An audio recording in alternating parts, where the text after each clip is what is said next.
खण्डनं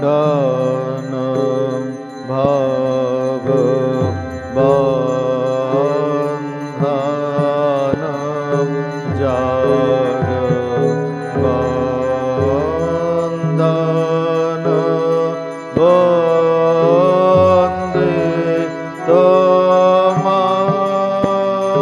तमाय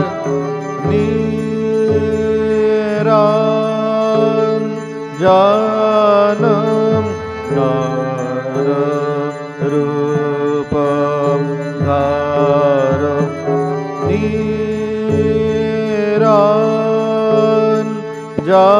निरञ्जनं नररूपं धर निर्गुण गुणमय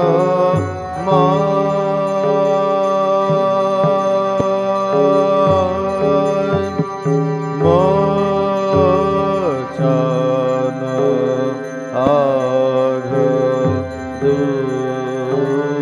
अघदूषणं जगद्भूषणं चिद्घनं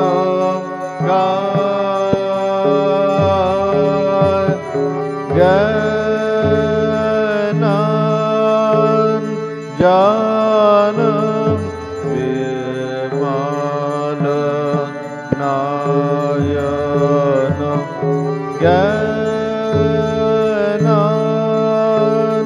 ज्ञानाञ्जनं विमलनयनं विखमे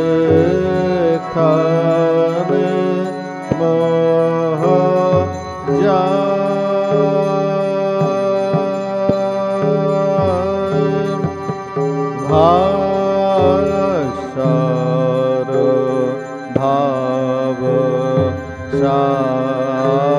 सागर चिर उन्माद प्रेम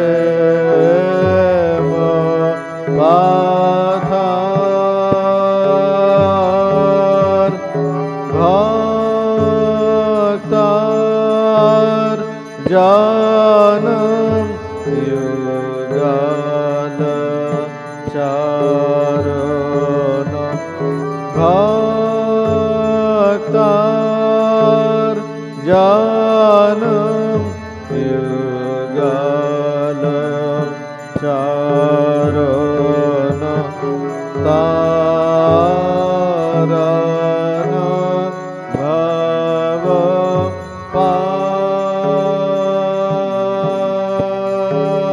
पार जिम हित युग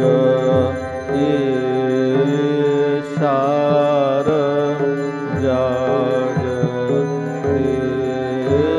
जगदीशार योग सहाय निरोधन समाहित मन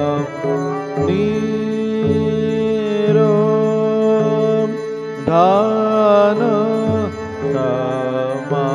समाहित मन निराखी तव कृपा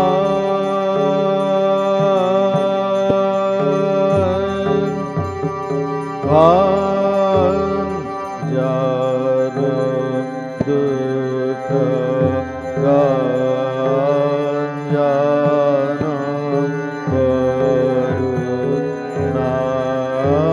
करुणाघन कर्म कठोर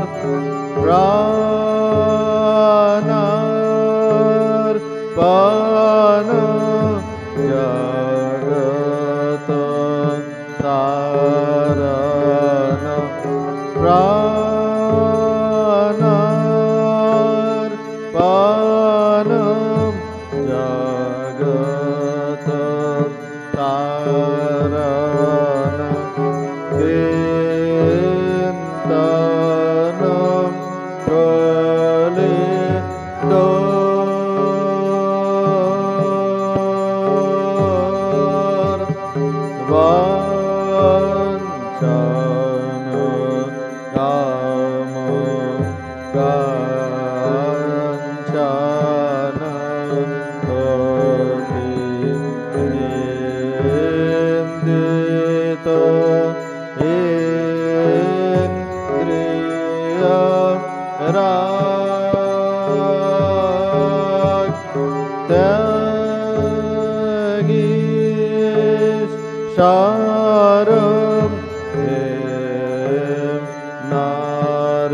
निर्भय गातो संशय दृढ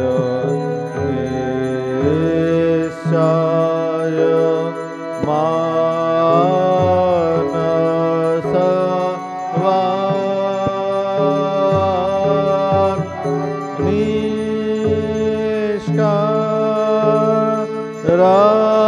निष्कारणं भगत शरण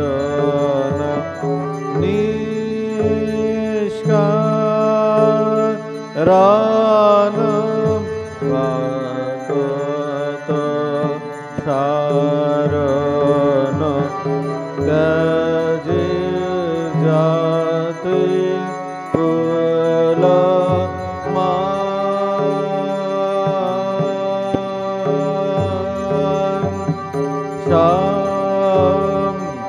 संपद तव श्रीपाद भाव पुष्पद वारि यथा प्रेमार्पणं समदर्शनं प्रेमार्पणं समदर्शनं जग जन दुःख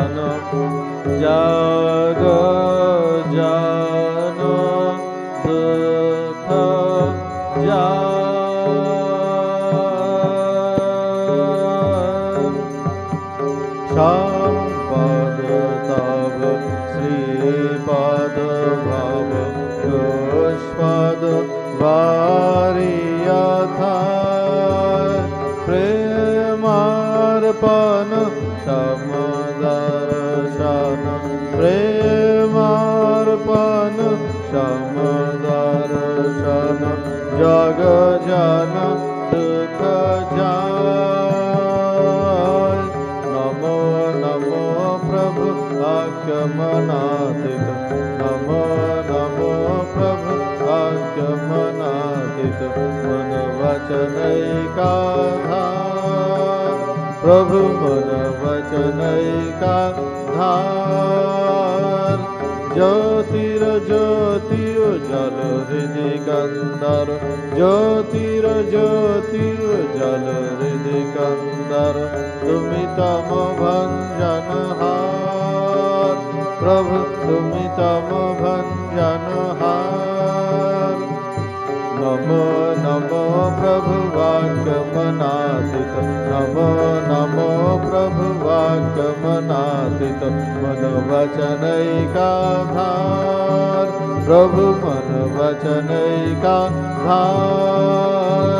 ज्योतिर्ज्योति उज्ज्वल हृदय कंदर ज्योतिर्ज्योति उज्ज्वल हृदय कंदर तुमि तम भंजनहार प्रभु तुमि तम भंजनहार धद लंग रंग भंग बाजे अंग संग मृदंग हृदय लंग रंग भंग बाजे अंग संग मृदंग गाइছে छंद भक्त वृंद आरती তোমার গাইছে छंद भक्त वृंद आरती তোমার जय जय आरती তোমার हर हर आरती তোমার शिव शिव आरती তোমার खंडन भाव बंधन जग बंधन वंदे तुम्हार जय श्री गुरु महाराज जी की जय।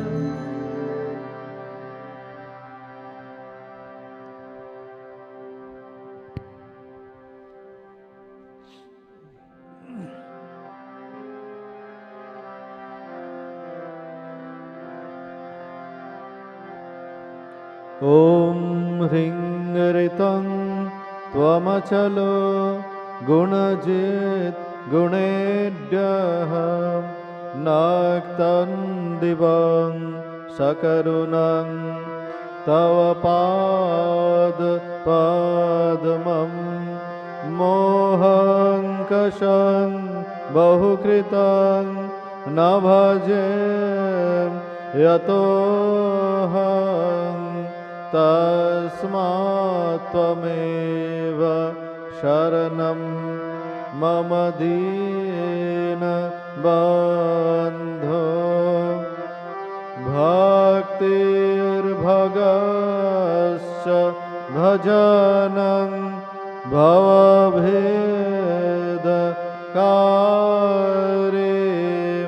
गच्छन्तयलं सुविपुलं गमनाय तत्त्वं वक्त्रोद्धृतोऽपि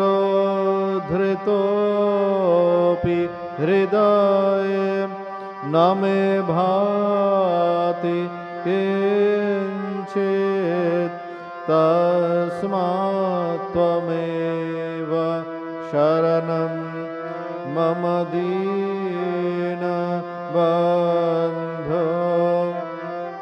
तेजस्तरन्ति तरसां त्वयि तृप्ततृष्णां रागे कृते ऋतपथे त्वयि रामकृष्णे मर्त्यामृतं तव पदं मरणोर्मि नाशं तस्मात् त्वमेव शरणं मम दीनबन्धो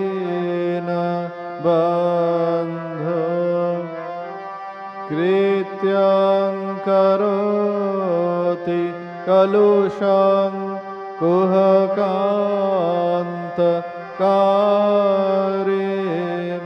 शान्तं शिवं सुविमलं तव नाम नाथ यस्मादहं तु अशरणो जगदेकगम्यं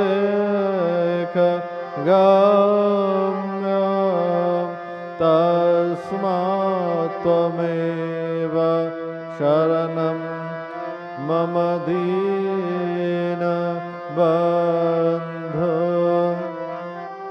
ॐ स्थापकाय च धर्मस्य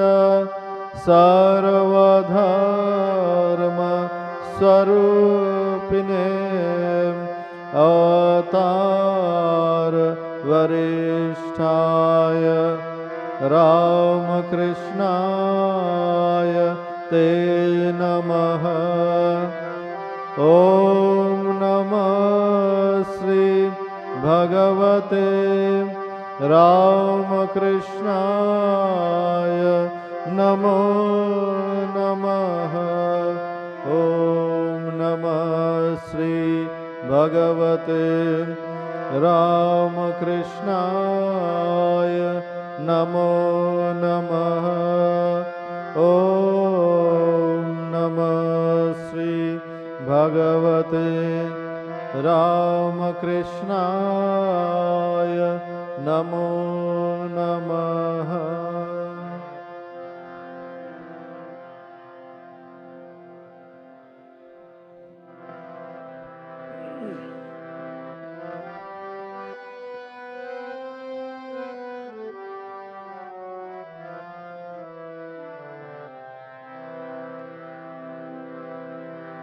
ॐ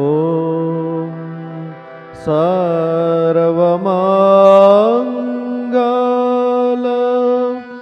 माङ्गल्ये शिवे सर्वार्थ साधिके शरण्ये त्र्यम्बके गौरी नारायणी नमोस्तुते। ॐ सर्वमङ्गल माङ्गल्ये शिवे सर्वार्थ साधिके शरण्ये त्र्यम्बके गौरी नारायणी नमोस्तुते। ॐ सर्वमङ्गल माङ्गल्ये शिवे सर्वार्थ साधिके शरण्ये त्र्यम्बके गौरी नारायणी नमोस्तुते।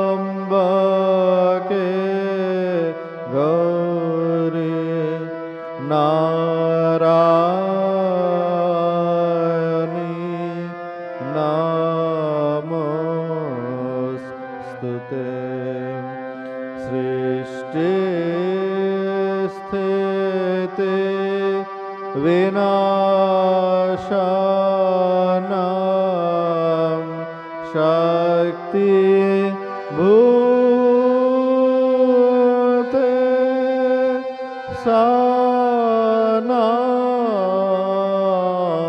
सनातने गुणा साये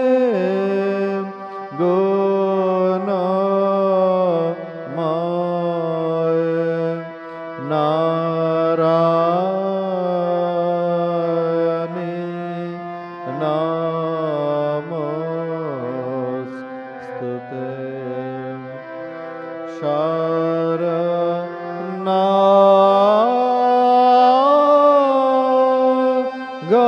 शरणागतो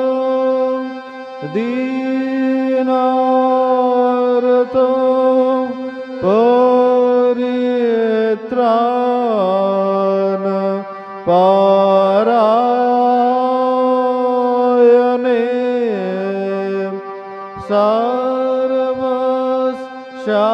सर्वशारते हरे देवी नारायणी नमोस्तुते जय नारायणी नमोस्तुते जय नारायणी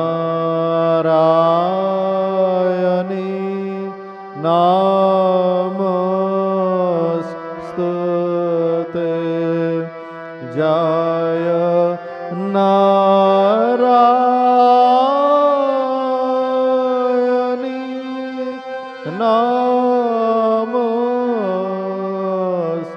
नमोस्तुते जय नारायणी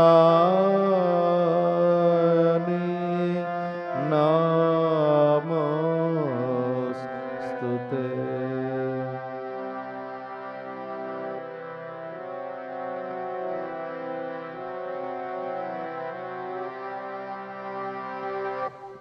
जय महामाई की जय जय भगवान श्री रामकृष्ण देव की जय जय स्वामी जी महाराज जी के जय।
Hello, check. Hello, check.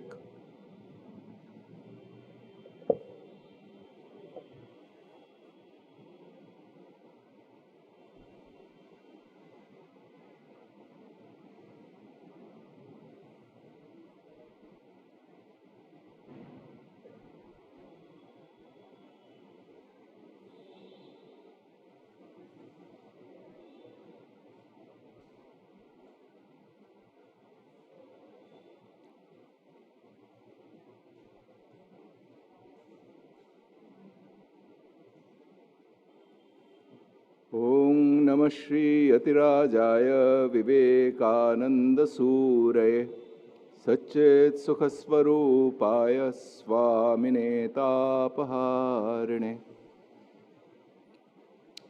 So we had just started this first of a series of 3 lectures by Vivekananda on Maya. And so essentially I think there was some disturbance as far as the internet connection was involved last time. So I saw at least there was some request to essentially repeat some of this.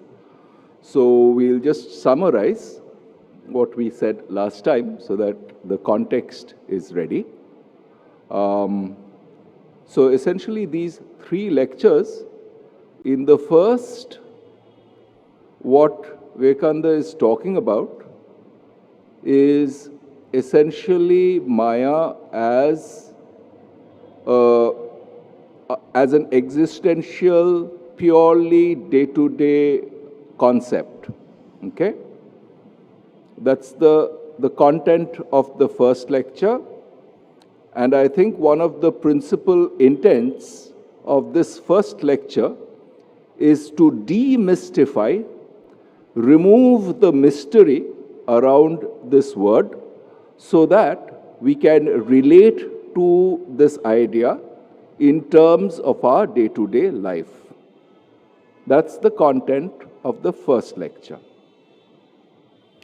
The second lecture is called Maya and the Evolution of the Concept of God. Yeah?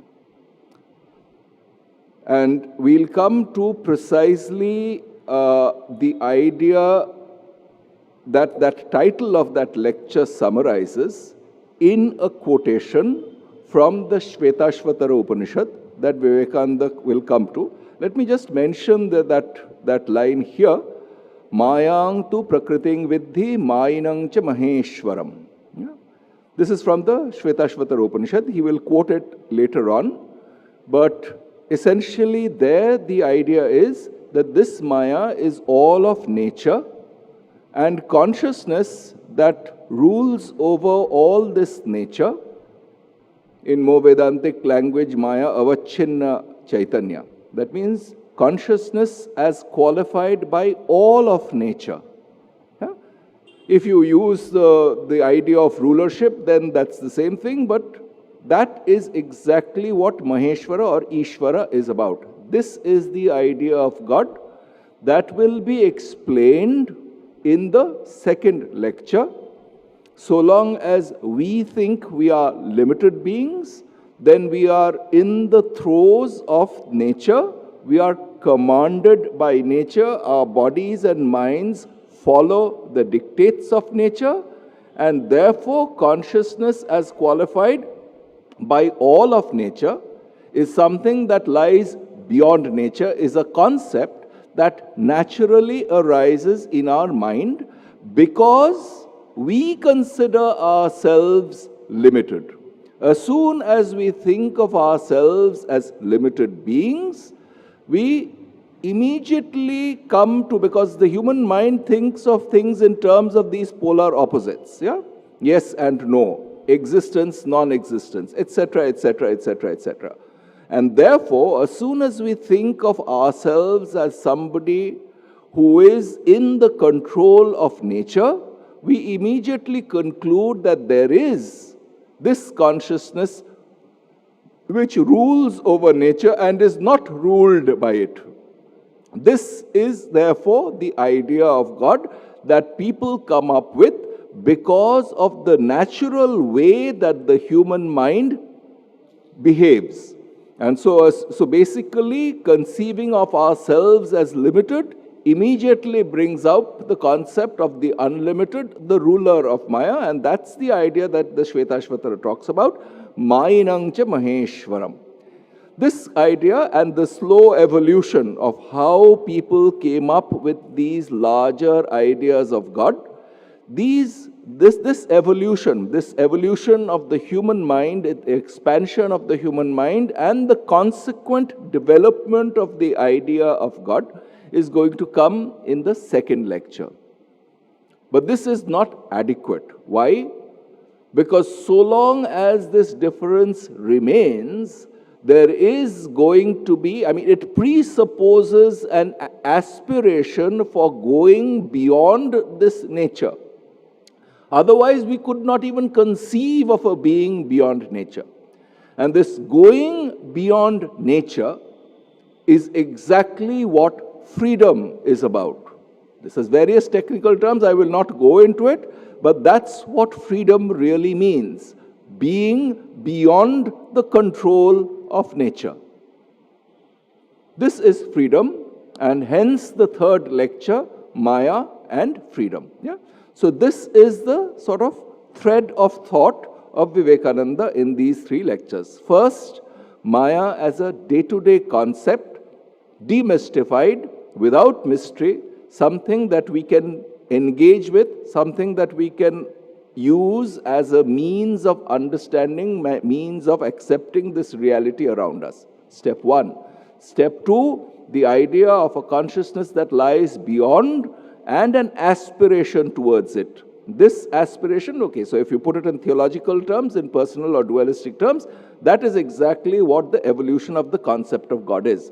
And the concept evolves where? It evolves in the mind, and when the mind transcends its own limitations, in other words, it no longer thinks of itself as being caught in the throes of nature, it goes beyond limitations, it attains freedom. So, in other words, Maya as nature, step one, idea of something beyond, hence a notion of a God. Third, identity, going beyond nature as freedom. Yeah. In this last stanza of this poem by Vivekananda called Song of the Sannyasin, yeah, he summarizes this going beyond. It's very poetic, so I'll just say it here. Thus, day by day, till karma's powers spent, release the soul forever. No more is I, nor thou, nor God, nor man. The I has all become, the all is I, and bliss. Know thou art that. Yeah? This is essentially the essence of the culmination of this particular poem, Song of the Sannyasin. Yeah? So essentially it starts with our existence as we are here today, in terms of our relationship with nature. This is going to be dealt with in the first lecture. Second, idea or aspiration to go beyond this in the second. By how this idea of God evolves will be developed in the second one. And going beyond, idea of freedom in the third one. This is the summary, brief summary of what we did last time. All right, and then we started, and so in this first paragraph itself, there are a number of ideas. It's very rich in ideas. So we'll read it out, then we'll cull out the various sentences from here, and then they'll seem to be a little disparate, and we'll try to find the unifying theme in these various notions that Vivekananda is coming up here. Where did we end? Later, the question was asked, why can't we know the secret of the universe? And the answer given was very significant. Because we talk in vain, and because we are satisfied with the things of the senses, and because we are running after desires, therefore we, as it were, cover the reality with a mist. This sentence is please note this one. Because we talk in vain, because we are satisfied with the things of the senses, because we run after desires, and hence cover reality with a mist. Covering reality with a mist. We just had this Vesper service. In the second one, this Om Ring Mritam, there is one place, Kuhakantakari. So basically, kuhaka. Kuhaka means literally mist or fog. Antakari, who finishes, person who finishes this mist for us. This is the aspiration, the prayer. This is from a devotional point of view, mind. Yeah. Soon, the point is the person who is saying this, in this particular case, this Om Amritam is also written by Vivekananda. But it's basically what he is doing is this, he's expressing this aspiration of the human heart. That is also called prayer. Yeah, if it's phrased in some words with respect to a certain being, typically that is what prayer is about. So what is he doing there? He's basically asking for a removal of this mist. But where is this mist? Is it outside? No, there are lots of lights around us. So it's not a physical mist we are talking about. So the first thing is that this mist is basically lack of understanding. Cover the reality with a mist. Yeah? And so basically, why can't we know the secret of the universe? Because we, out of our small petty desires, cover this reality with a mist. This is the first idea. He is alluding to the development of the concept of Maya here. And he says, here the word Maya is not used at all. But we get the idea that the cause of our ignorance is a kind of mist that has come between us and the truth, T capital. Yeah? So mist, or a kind of mist that has come between us and the truth about us, the truth about the universe, the truth about everything. This lack of clarity, this lack of certainty, of certitude, of being unable to perceive in completeness the truth about the world, this confusion, so to speak, this lack of clarity, viveka, is exactly what is going to develop this experiential fact. Whenever we look at various things, so what exactly is Maya about?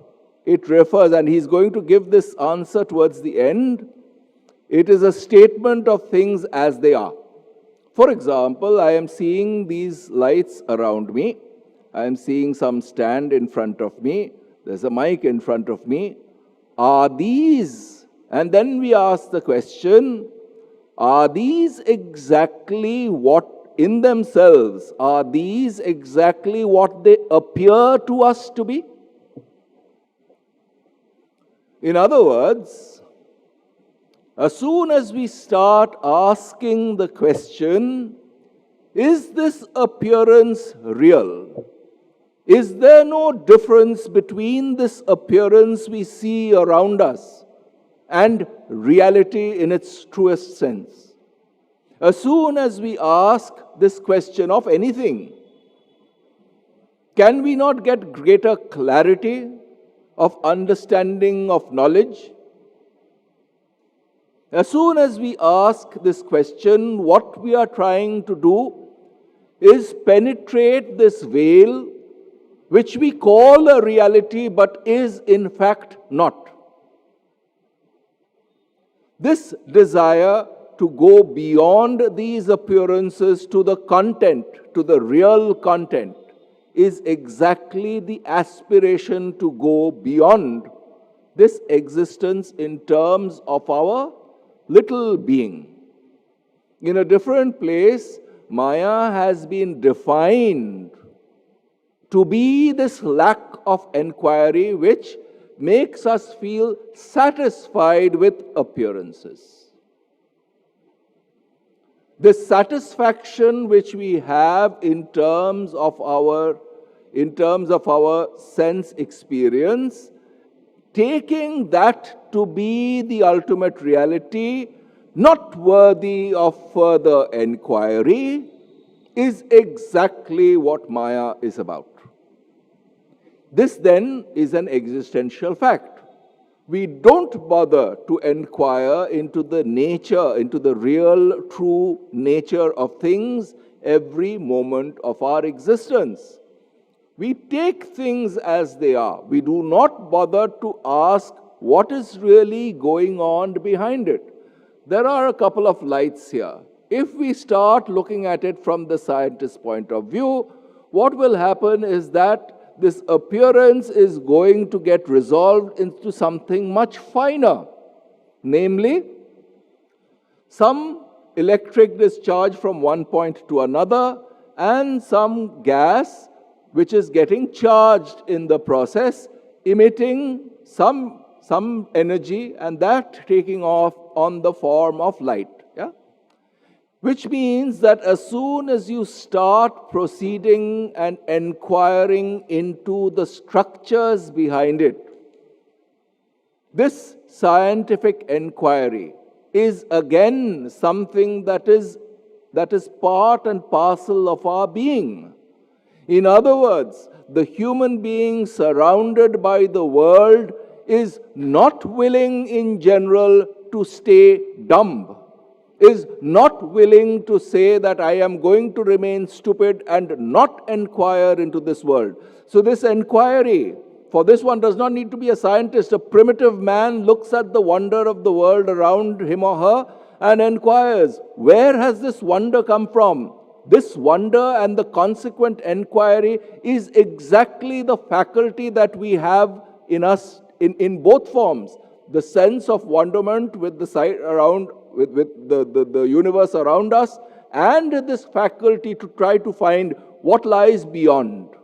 Yeah? What lies beyond this question is phrased in a different language in another poem of Shankaracharya. Atak kim, atak kim. What lies beyond? What lies beyond? Yeah? This inquiry, when it's formalized in a spiritual context, is exactly what is called neti neti. Yeah, sa esha neti neti atma. In Brihadaranyaka, we have mentioned it several times. It is precisely boiling down to this intrinsic quality that we have in all of us. Not being satisfied with what we see around us as this ultimate truth and trying to go beyond it. Not being satisfied with what one is and asking what lies beyond is exactly what this inquiry is about. On the one hand, on the other, this is the confusion. On the one hand, we would like to go beyond. On the other hand, very often we stop this inquiry and we are said, okay, fine, this is how it is. We will not bother to inquire about it. It's not a conscious decision. It's an unconscious thing that is hardwired into us.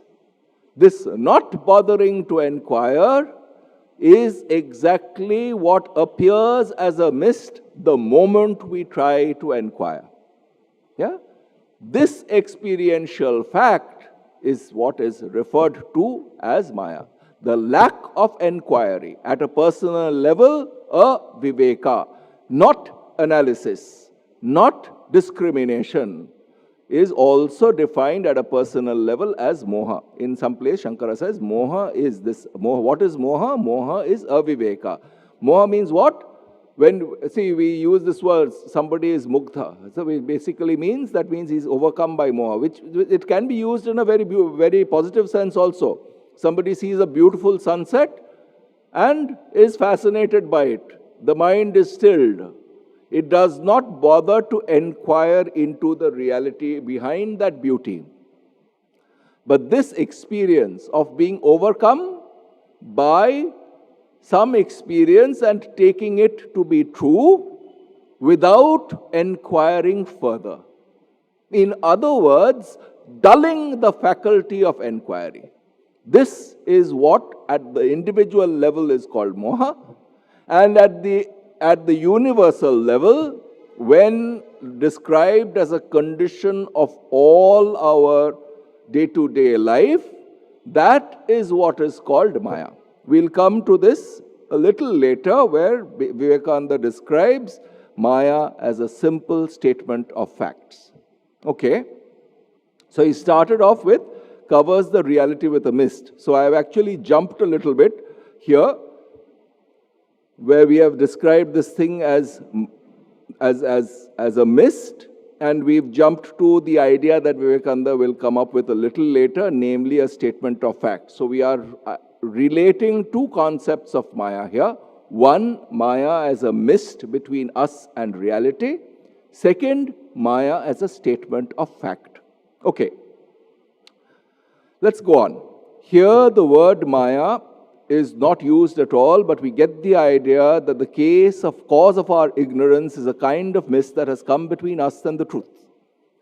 Much later on, in one of the latest Upanishads, we find the word Maya reappearing.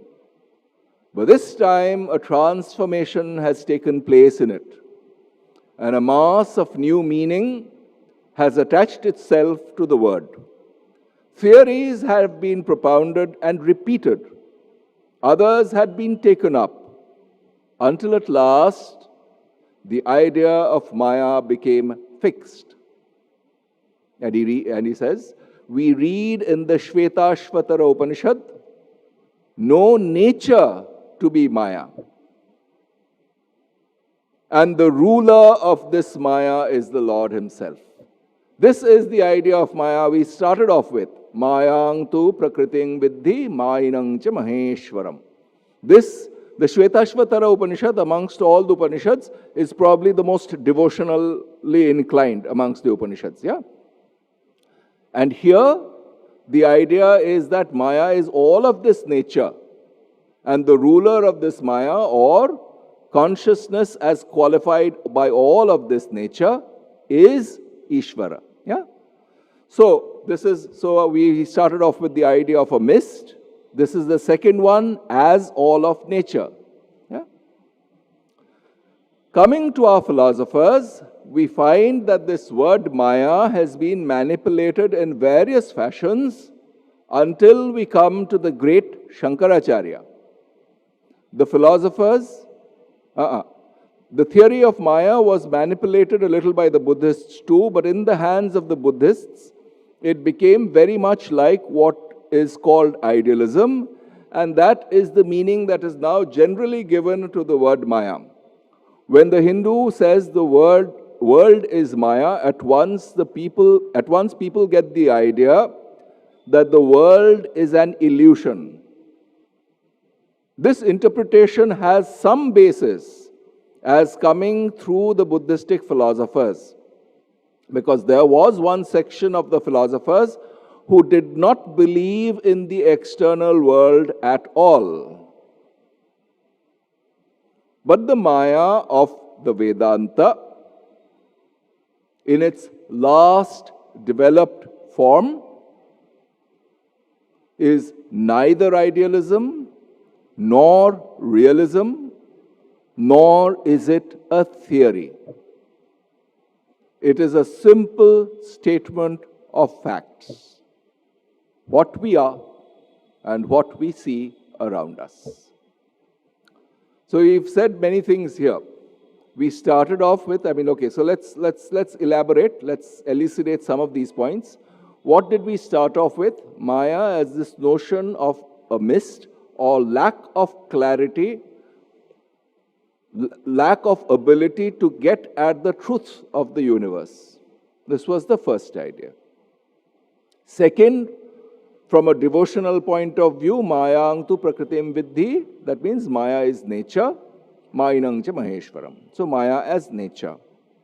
Third, basically this idea of illusion, it's a Buddhistic idea is what he is saying. Well, actually in the Buddhist psychology, it comes up, the word Maya comes up in Buddhist psychology, where it has a connotation of deceit, yeah? Lack of truthfulness. It's a quality of the human mind which tries to cheat. And really, that is a derived connotation based on this idea that what we are seeing is not quite true. It is being made out to be true to us. But isn't this the idea we started off with in the first place? Maya as a mist, as a lack of clarity, Maya as nature, which means nature as we see around us without bothering to inquire into it. In other words, nature is this external thing which we accept as true. Finally, there is one other thing, that allusion that he has made, and we will talk about it.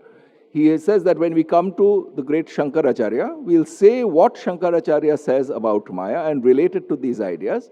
And finally, he says that it is a statement of existential fact.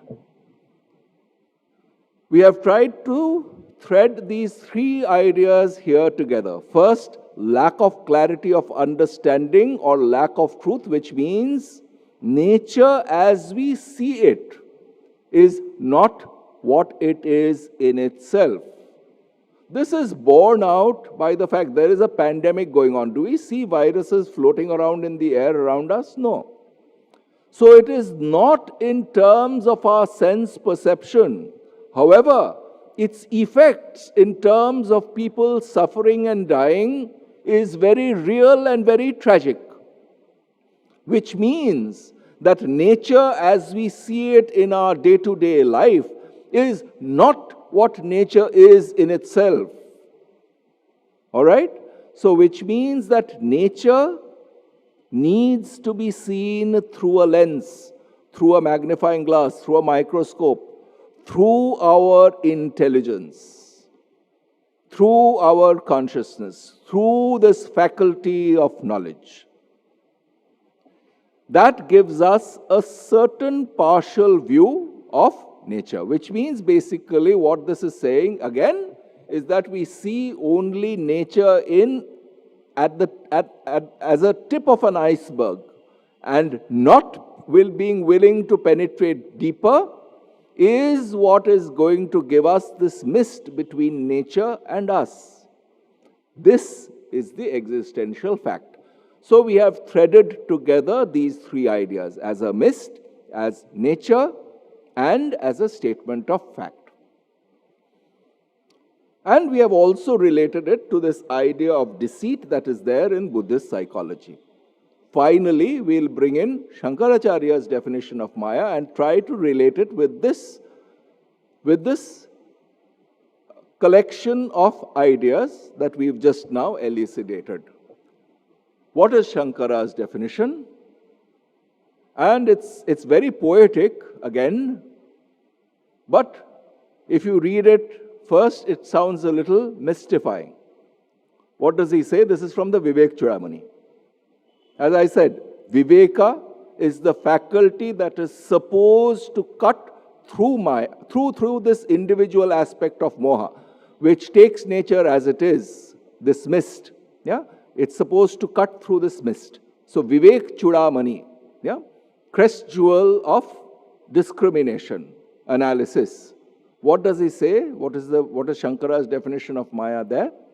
And he says, Sannapya sannahi ubhayatmikano, bhinnapya bhinnahi ubhayatmikano, sangapya nangahi ubhayatmikano, mahadbhuta anirvachaniya Maya. Na sat. Sat na api asat na. It's neither sat nor asat, which means what? You can never describe it as existent, nor can you describe it as non-existent. Nor is it ubhayatmika, nor is it in its essence both existence and non-existence. Bhinnapya bhinnahi ubhayatmikano. Bhinna, different, not different. So it's a negation of difference. Bhinna api abhinna na. Is it non-different? No. So you can neither say it's different, nor can you say it's non-different. Ubhayatmika. Is it both in its essence different and non-different? No, neither that. Then, sa anga. That means with parts. Sa anga pi ananga. Is it without parts then? It's neither with parts nor without parts. And then, ubhayatmikano. Nor is it in its essence both with parts and without parts.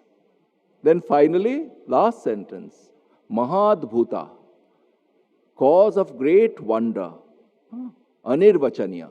You cannot conceptualize it. Yeah? You cannot, Anirvachaniya literally means you cannot speak of it in terms of words. All right. Now, this particular aspect, this verse is it's essentially expressing this wonderment that any human being feels when faced with this wonder that's this universe around us, this wonder that is the nature around us. And accepting, basically, it starts with this faculty of enquiry, and realizes and understands that at a certain level, this faculty of enquiry is itself an aspect of this Maya, of this nature. These instruments, eyes, ears, the intelligence with which we are trying to understand this external world, this itself is also a part of nature. In other words, we artificially divide nature into nature external and nature internal. In general, there is no a priori difference except that some mass of matter has accumulated in a certain place. Consciousness is limited by it, and that consciousness limited by this whirlpool of matter, which we call our body and mind, is what we are calling this I. And this I has no real existence, because if you try to analyze it into its parts, the body is part of the physical nature, and all these electrical signals that go on in our body as nerve currents, as thoughts, that is part of a subtler nature that pervades this universe. It is just some ad hoc, meaningless definition that we gave, and out of our vanity decided to call this ad hoc piece of matter I. This ad hoc piece of matter with some 2 limbs, 2 forelimbs, 2 hind limbs, bunch of fingers, a nose, ears, etc., a faculty for grasping nature, that is what we have called our I. The poem, therefore, this Shankara's, this particular verse, it is derived in a certain sense from a logical structure that the Buddhists had, where they essentially describe nirvana, which in this context is exactly what is described as the knowledge of the Atman or moksha, as Chatushkoti Vinirmukta. Chatushkoti. That means true, false, this is the usual logic. It's neither true, false, nor is it true and false, nor is it neither true and neither false. This is the Chatushkoti, the 4-formed logic that the Buddhists used to use at a certain point of time. Instead of having a 2-valued logic, they would use a 4-valued logic to gain access to these subtleties.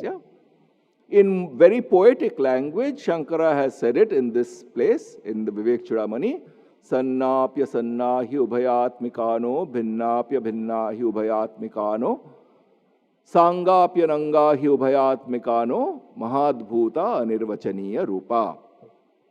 Which means that if you try to capture your entire, how is this sense of wonderment that is expressed in this word, in this verse of Shankaracharya, in terms of pairs of opposites and saying that Maya is neither existence nor non-existence, nor is it in its essence both existence and non-existence. So in terms of that's a logical analysis, but there's poetry behind it. But how is this verse related to this idea, the 3 other things missed? On the one hand, the idea that it's a statement of fact on the other. How is it related to these ideas? And the answer is really that if you start looking at your own existence in your day-to-day existence as a factual thing, which means you'll soon realize that this mind itself of ours, it keeps oscillating between clarity and lack of clarity. It tries to go towards conscious, clear understanding and then dozes off, becomes tired, loses clarity. Yeah? And then then if you try to catch hold of the mind, which one is it? Is it the dull mind? Is it the clear mind? Is it both of these things? So the instrument through which we grasp nature is itself, it's warp and woof, it's filled, it's permeated by this lack of clarity or confusion. So from an intellectual point of view, what we see is this lack of clarity in our day-to-day existence, in nature as a mist, is the same that evokes this wonder. What is it that lies beyond? And we can't encapsulate it in terms of a conceptual framework and see it as something outside of us. If we could, then we would maybe be able to say that now we have a complete conceptual understanding of what this confusion is. But that's not possible because it's in the nature of things. As soon as I regard myself as this limited being, I have subjected myself to this confusion and the plus that comes with it, namely the sense of wonder. Mahadbhuta anirvachaniya maya. So, you need not think of this maya as something that is negative. Yes, it is a certain lack of clarity. And Vivekananda will basically elucidate this lack of clarity by various examples which arise from this confusion of that which is nature and the conscious perceiver. But at the same time, you have this notion that Shankara has introduced, which means it evokes in us what is perhaps one of the noblest sentiments, that of wonder. What is this world about? What is the truth behind it? It evokes. So wonderment carries with itself this. What is this?